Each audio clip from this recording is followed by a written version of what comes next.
오늘 말씀은 시편 118편 8절부터 29절입니다. 시편 118편 8절부터 29절까지입니다. 여호와께 피하는 것이 사람을 신뢰하는 것보다 나으며 여호와께 피하는 것이 고관들을 신뢰하는 것보다 낫도다. 문나라가 나를 애워쌌으니 내가 여호와의 이름으로 그들을 끊으리로다. 그들이 나를 애워싸고 애워쌌으니 내가 여호와의 이름으로 그들을 끊으리로다. 그들이 벌들처럼 나를 애워쌌으나 가시던 불에 불같이 타 없어졌나니 내가 여호와의 이름으로 그들을 끊으리로다. 너는 나를 밀쳐 넘어뜨리려 하였으나 여호와께서는 나를 도우셨도다. 여호와는 나의 능력과 찬송이시요 또 나의 구원이 되셨도다.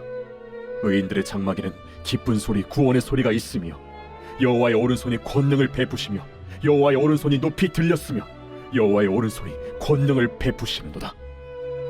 내가 죽지 않고 살아서 여호와께서 하시는 일을 선포하리로다.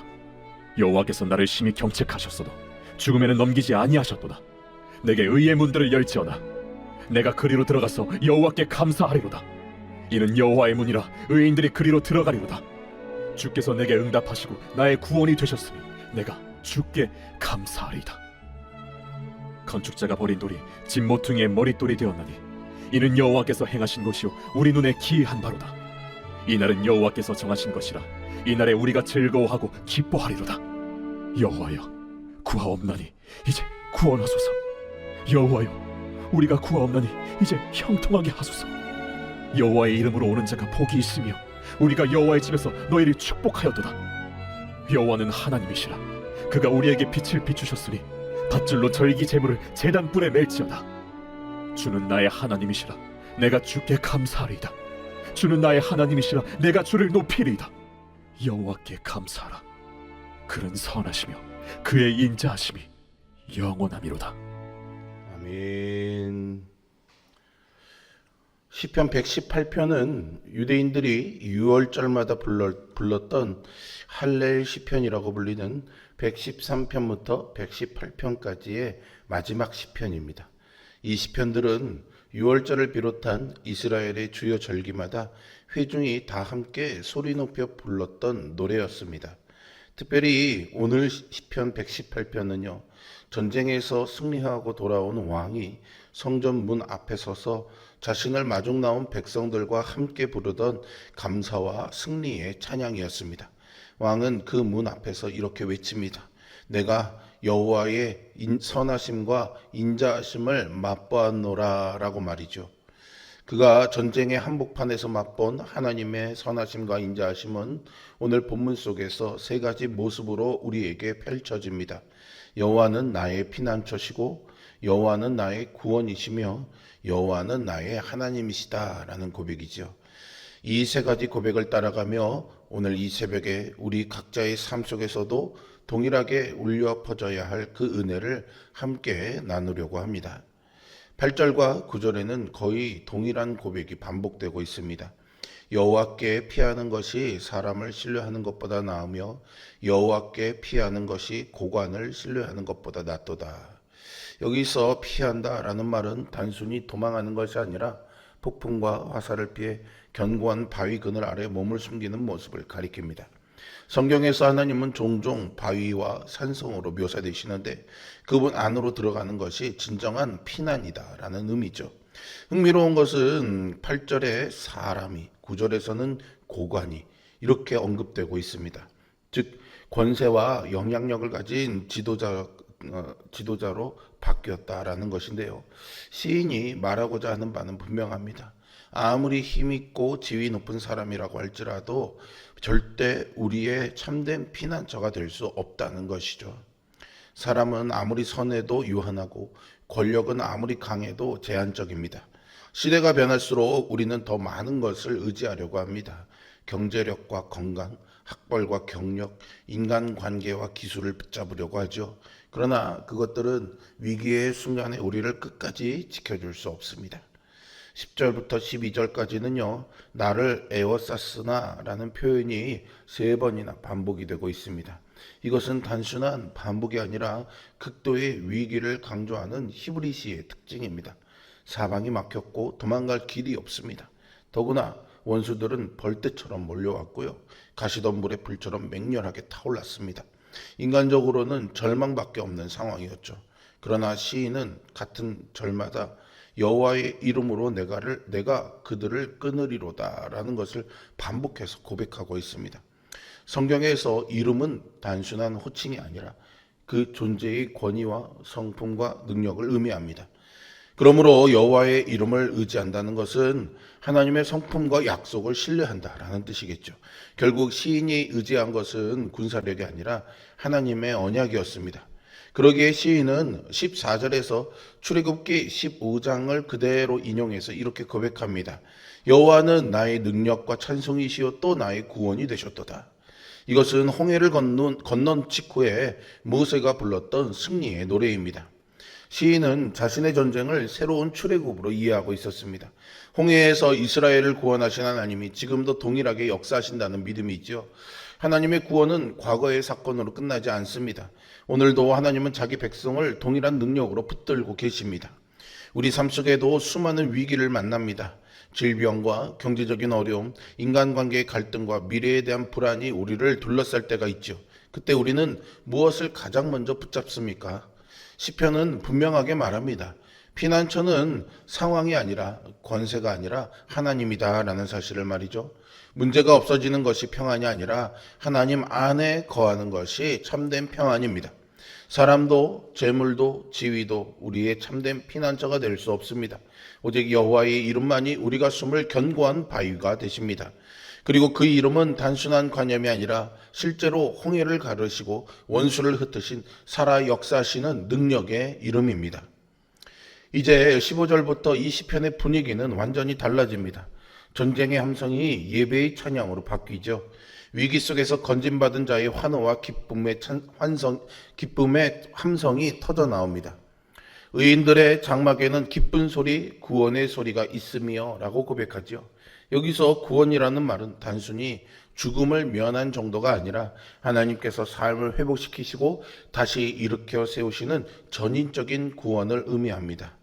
이어지는 15절과 16절에서는 여호와의 오른손을 3번이나 반복해서 노래하는데요. 성경에서 하나님의 오른손은 언제나 구원과 승리를 행하시는 손으로 그려집니다. 하나님은 멀리서 명령만 내리시는 분이 아니라 친히 손을 내밀어 자기 백성을 구원하시는 분이십니다. 17절에서 시인은 내가 죽지 않고 살아서 여호와께 사시는 일을 선포하리로다 라고 말하죠. 살아있는 목적이 분명합니다. 오래 사는 것이 목적이 아니라 하나님의 구원을 증언하는 것이 삶의 목적이죠. 하나님께서 생명을 연장하시는 이유는 하나님의 영광을 드러내게 하기 위해서였습니다. 특별히 18절은 아주 깊은 은혜를 보여주는데요. 여호와께서 나를 심히 경책하셨어도 죽음에 넘기지 아니하셨도다 라고 노래합니다.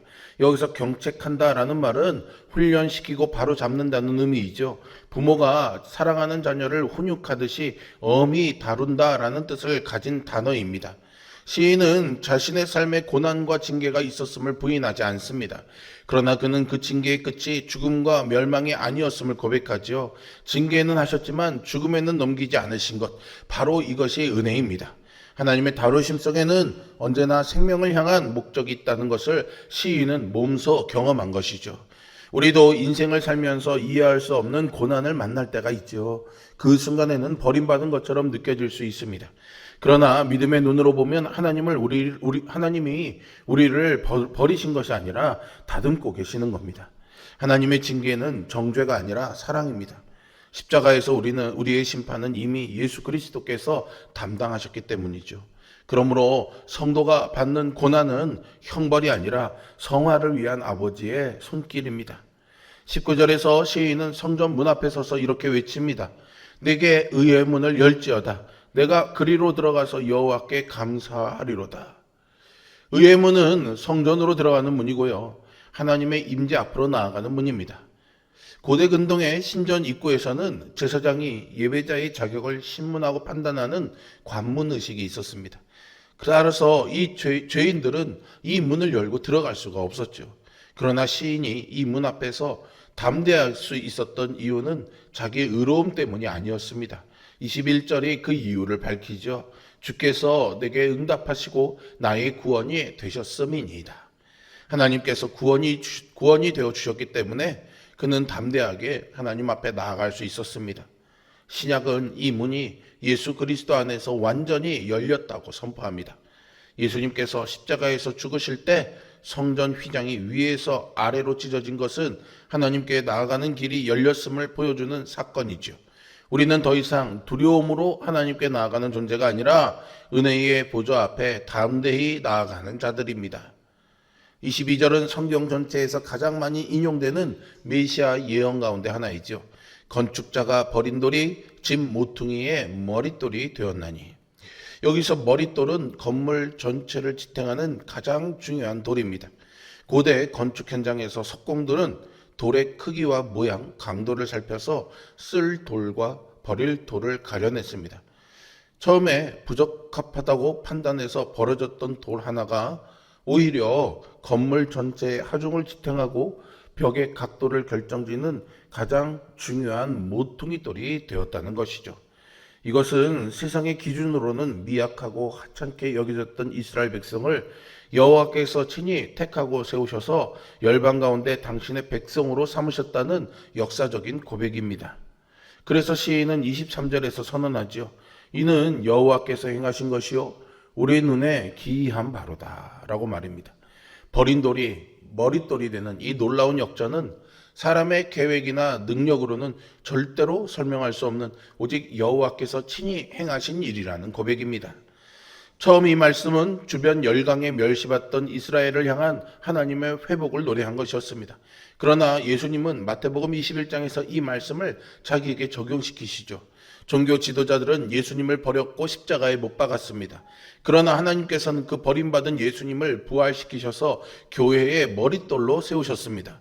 십자가에서 버려지신 그 자리가 부활을 통해 온 인류의 구원이 세워지는 그 자리가 된 것입니다. 복음은 언제나 이런 역전의 이야기입니다.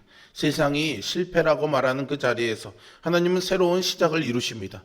십자가는 인간의 눈으로는 가장 큰 패배였지만 하나님의 눈으로는 가장 위대한 승리였습니다. 하나님은 지금도 버림받은 인생을 붙드시고 새로운 역사를 이루십니다. 그러므로 우리의 소망은 자신의 능력이 아니라 예수 그리스도께 있습니다. 24절은 우리가 부르는 찬양의 가사로 자주 사용되는 구절입니다.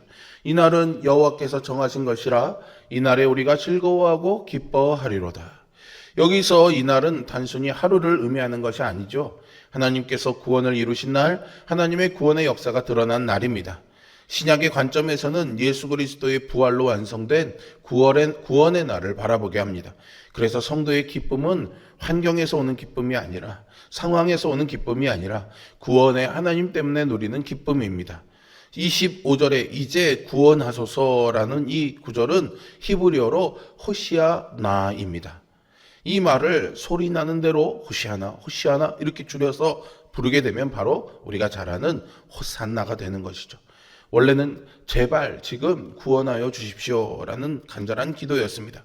그런데 예수님께서 예루살렘에 입성하실 때 사람들은 이 구절을 외치면서 예수님을 메시아로 맞이했던 것입니다. 예수님이 나귀를 타고 예루살렘에 입성하실 때 종려나무 가지를 흔들며 무리들이 외쳤습니다. 그 외쳤던 호산나는 다른 것이 아니라 바로 이 시편 118편에서 온 말씀입니다. 결국 시편 118편은 예수 그리스도를 향해 열려있는 시편이라고 할 수 있습니다. 피난처이신 하나님도 구원이신 하나님도 또 버린 돌이 머릿돌이 되는 역사도 모두 예수 그리스도를 향하고 있고 예수 그리스도 안에서 완전히 이루어졌습니다. 마지막 29절에서 시인은 다시 처음의 고백으로 돌아갑니다. 여호와께 감사하라. 그는 선하시며 그의 인자하심이 영원함이로다. 이것이 이 시편의 결론이며 우리의 결론이기도 합니다.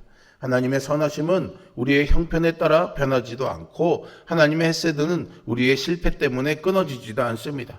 우리가 넘어질 때도 붙드시고 징계 가운데서도 살리시며 버림받은 것 같은 순간에도 새로운 역사를 이루는 분이 바로 하나님이십니다.